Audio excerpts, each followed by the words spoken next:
আসসালামু আলাইকুম। সকলকে জানাই রমাদান মোবারকের শুভেচ্ছা এবং আন্তরিক অভিনন্দন। প্রিয় বন্ধুরা, দেখতে দেখতে চলে এলো আরেকটি রমাদান।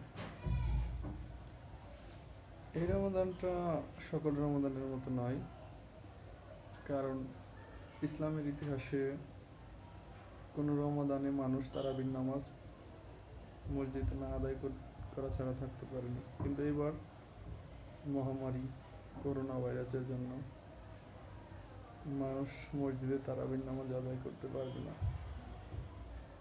তাই আমরা সকলেই যার যার নিজ নিজ বাসায় তারাবির নামাজ আদায় করব ইনশাআল্লাহ, এবং সকলেই শপথ করব যে আমরা যেন সকলেই 30টা রোজা রাখতে পারি। হতে পারে এটাই আপনার আমার সকলের জন্য শেষ রমাদান, আর জীবনে এমন রমাদান নাও আসতে পারে।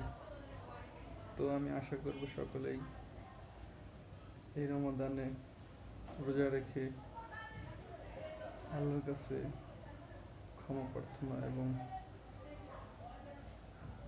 সুস্থতা কামনা করবেন।